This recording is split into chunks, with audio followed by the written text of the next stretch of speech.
I got it! When I first heard about Dave being trapped in a maze... 1, 2, 3, 4! I built a labyrinth. Can you believe it? Dave is trapped in a cardboard maze in his living room and he can't get out. Welcome to Dave Made a Minute, the podcast where a whole bunch of us are exploring the film Dave Made a Maze 1 minute at a time. The twist. Many of the participants have never seen the film. Some don't even know what film they're sampling. They get their minutes and they tackle them as they see fit. Here's your host from the Groundhog Day Project and Michael Myers Minute, Robert Black. Minute 58. Life is a series of incomplete moments from which there is no escape. To tackle Minute 58, we have Eric Nash of Watchmen Minute and Connor Coulson of Prometheus Minute. You come home, there's a giant maze in your living room. You're like, what the... There's a giant maze in my living room. I've heard of people rearranging the furniture, but this is wackadoodle crazy. Give me a sense of that. This doesn't make any sense. The problem? The promise to myself? My solution's no problem. It's like a fucking cocktail party in here. I get a few words from you before you go. Hi, this is Eric Nash from the Watchmen Minute, and as a guest, I'll let him introduce himself. I'm Connor Coulson from the Prometheus by Minute podcast. Yay, great to have you, Connor. Yeah, it's good to finally meet you for listening to your show. Thank you, and I listen to yours too. Mutual Admiration Society here we have. I mean, that's just movies by minute as a community, I feel. Oh, yes. We're very incestuous that way. Yeah. Okay, so... What the hell are we doing? Yeah, Robert E.G. Black invited some of us on this mystery, and I reached out to Connor as to be a guest of mine. And this is an odd movie, and this 1 minute of it that we're going to give the movie-by-minute treatment to. A magical mystery tour through a film that, well, I think I know what it is, but I've never seen it, so this is surreal. And I have a bit of history myself with it, which maybe at some point in the future we'll go into, and it'll be interesting if we could ever come back to it. That'll be great. But for now, we're going to let the mystery play out a little bit, and we'll give our own little thoughts about maybe what the entire movie is about as well. Yes. And then one interesting thing he did throw up in the group for this movie by minute is to let him know if we see a bread roll in this minute. And I'm sorry to say, after reading that again recently, and really watching a minute, I was at a loss for finding one. No, I don't think I noticed one either, but everything's sort of cardboard colored, so maybe it's hiding somewhere. Yeah, you're right. It's possible. But then at the very end of this minute is where I would actually kind of more have expected to see it, because we have a couple that are sitting at a dinner table with dinner plates and so forth. Yes, we should probably say what this minute opens with and what it ends with. Sure, yeah. It begins with a paper mache mannequin person, marionette, if you will, and ends with two characters having a meal in a fairly normal-looking kitchen. Their names are... Oh, I've got it here, and I've lost it now. Oh, no. Bryn and... No, sorry. Bryn is the marionette. Annie and Dave just eating. That's how it ends. Mm-hmm. And, well, in the Bryn character even, Robert was able to give us just the character names along with a photo, and Bryn appears to be human in that photo, not this marionette. So it's very interesting what might be going on there. It's just prior to recording, Connor, you did mention I think you had some ideas, and let me just throw this out real quick. Maybe it's partially one of yours or not, but it's I think it maybe has something to do with like subconscious. I think so they're in a cardboard maze, so maybe the maze represents the mind, as they often do. We've seen this quite famously in Pan's Labyrinth, of course, and it could be that Well, perhaps this is the theory I had, is that Bryn has become possessed by the maze itself. The maze has gained sentience and is speaking through her. Huh. Yeah, and it's a very childlike characteristic that she's first giving off, but then it modifies to a demon-like. Did you notice that? Yeah, the conversation starts with, so I do recognize one person in the cast, James Urbaniak, who's most notable as Dr. Venture on Venture Brothers. It's a very distinct voice. Why, in your own words, do you want a high five?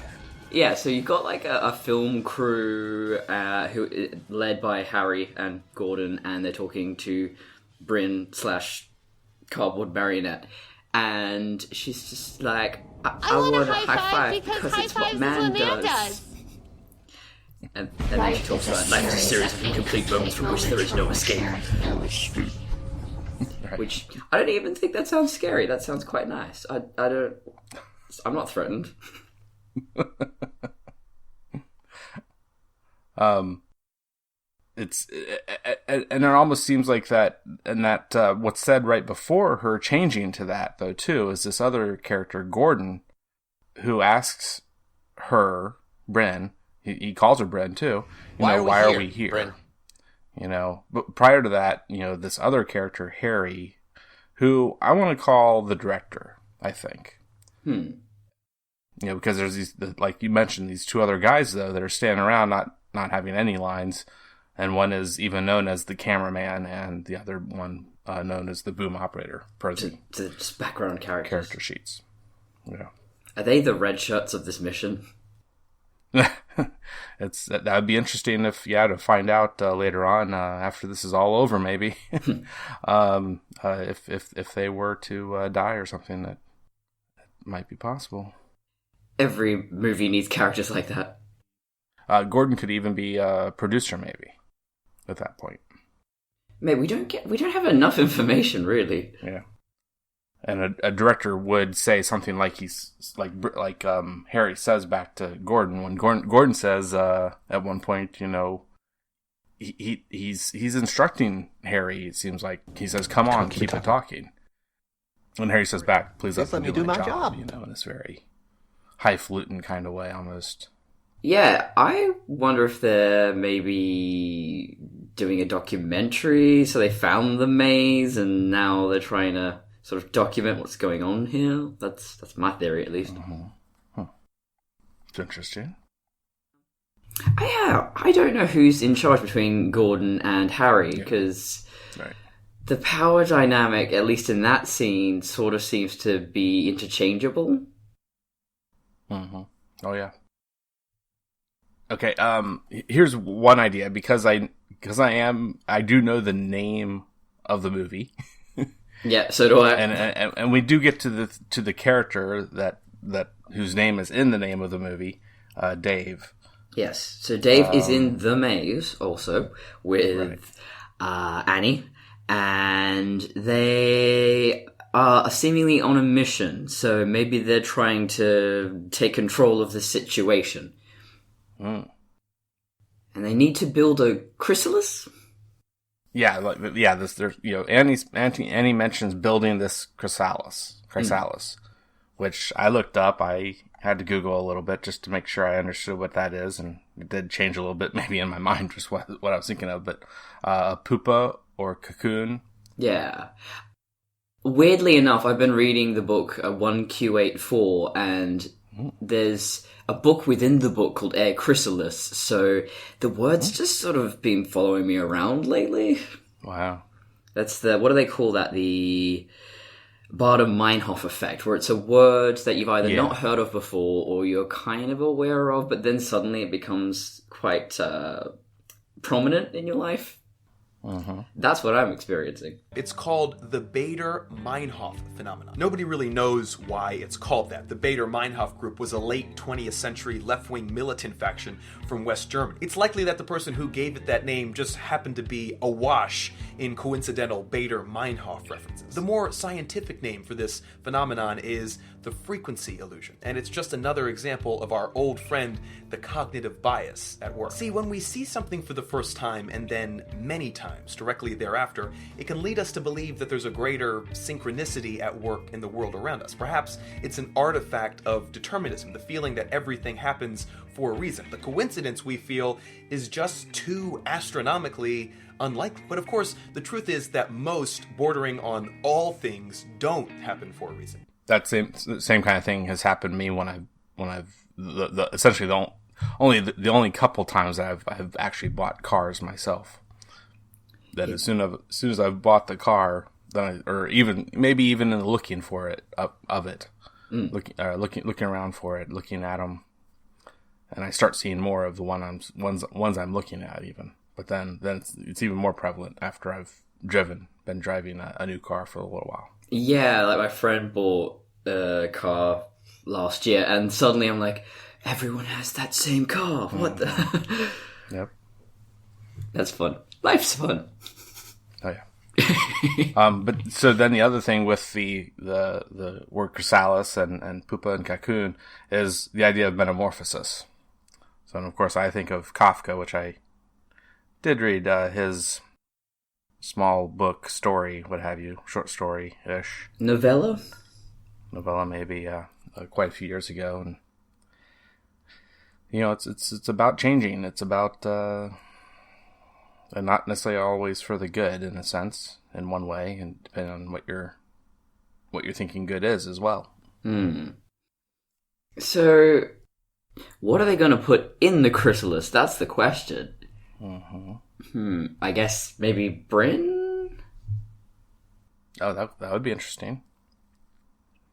And I wonder if they're building a chrysalis out of cardboard, because that seems to be the main material here.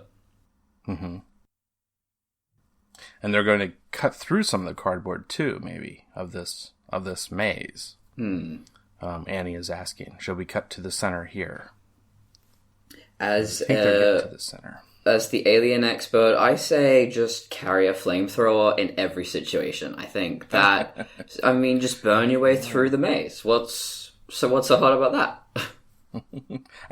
I'm afraid that the fire could spread, though. Well, in that case, then nuke it from orbit. It's the only way to be certain. Yeah.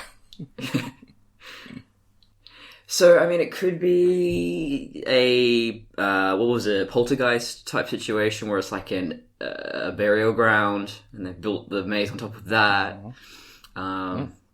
Could be aliens. Never rule that out as a possibility. Or just sort of your more generic style curses, or that sort of the animism thing where if you build something with the right intent, or you build it realistically enough that it comes to life, that sort of Pygmalion type situation. I've been really fascinated with that idea. It comes up a little bit in Prometheus, especially when we're talking about, do androids have souls and all that. But, I guess Pinocchio is a good example of that as well. Just that if you imbue something or project, the word is a tulpa in some circles, that if you project enough mental energy onto this character or place, that it takes on a life of its own. So that could be what we're seeing here. Sure. Very cool. A physical mind palace.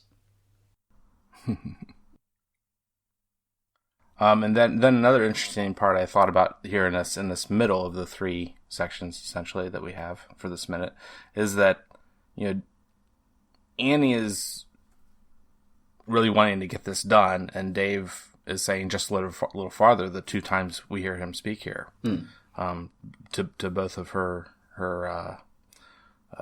propositions of let's go ahead and do this, get done with this mission, it seems like.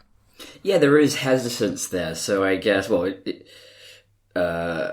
it's an extension of himself, maybe, so that's understandable.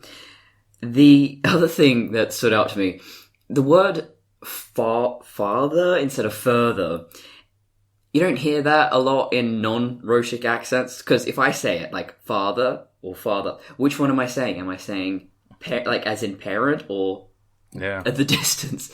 That R can disappear in some accents, right? Yeah, and I sort of went down this rabbit hole of, so what's the difference? Where did that come from? And it's quite dissatisfying. There's no real, etymology there. It just seems like they're two variants that are both acceptable, and that's it. But you will hear one more commonly, depending on the accent, than the other. And if we're okay for that section, I mean, it fades to black kind of pretty well at the end of this part when they're just walking further and further down this tunnel, and she's saying Dave, Dave, Dave 3 times, and then it cuts strongly to like we mentioned at the kind of more at the beginning, this Dave and Bryn. Was it Anne? Dave and Annie? Yeah. It is Dave and Annie. Yeah. Yeah, that is Annie, not Bryn. We have just met these people, we don't know. Yeah. This Dave and Annie sitting at this kitchen table. And the thing I noticed, to actually go back to the latter part, is something to do with some of the sounds and music-ish, maybe, that was going on in that middle section. Was there were 3 bells and then a bunch of industrial engine-like noises, kind of almost slightly muffled through that cardboard, maybe? Yeah, so there's not a lot of soundtrack, but we do get, not a lot of music in the soundtrack, but there are things in the track that might be giving us clues. Okay, should we build the chrysalis now, or should we... Just a little farther. But then the thing I noticed was that this Annie, with her fork on the plate, she, there were 3 bell rings, and she taps on the plate these 3 times, and it's just this weird... Dave. Dave. Dave. It's almost like when you're waking up with an alarm clock or something, and it's been used in commercials here in the States at least, where someone will wake up hearing an alarm clock and it's really something else in their dream. Yeah, and that's what made me really start to question the reality of the story, because we're taking it totally out of context. This could be any genre. It could be a fantasy, or this could just be in the imagination of one character, and especially that transition from the maze to a very domestic setting. I have to wonder, what is that, a flashback, or are we realizing that all the adventure that was happening in the previous few seconds didn't happen at all? It's like Westworld Season 2. Just, I don't know what order this is happening in. I don't know what's real anymore. And that involves mazes as well. It's all connected. Wheels within wheels. Okay. It's pretty much all of my notes. I did manage to shove some weird, obscure cultural things and philosophical references in there, so I've done my job. Wonderful, yeah. And like we said, no bread roll, even though it would make sense to see one possibly here at this table. But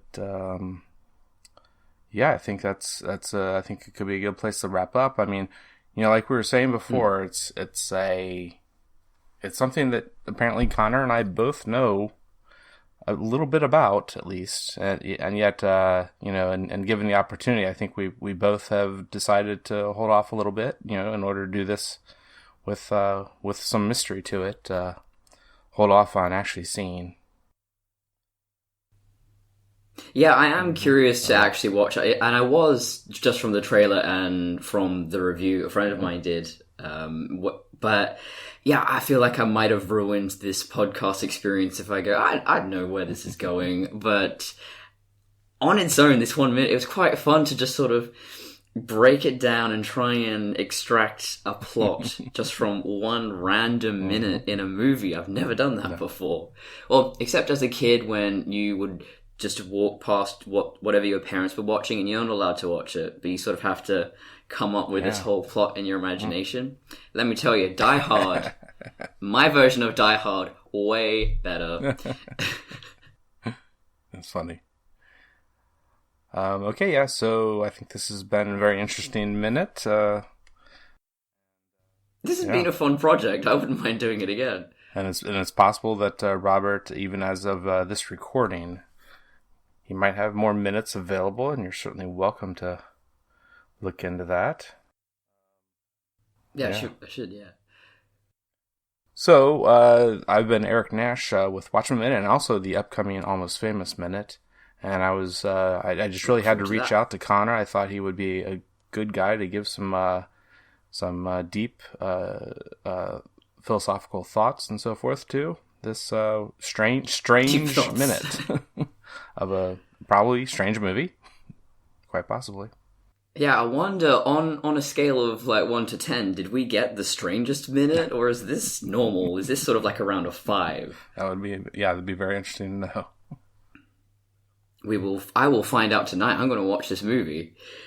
So, okay. I've been Connor Coulson from Prometheus Minute. I should probably give my websites and stuff. So, traviandesigns.com, TRAVIAN, and Prometheus by Minute on Facebook.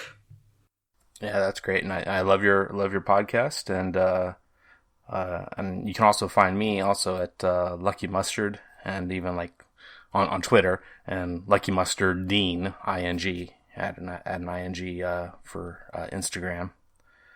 And Watchmen Minute is at you can just Google Watchmen Minute. You'll very easily get a ton of things that are truly Travis Bow and my creation of one of these movies by minutes. And there is a lot in Watchmen.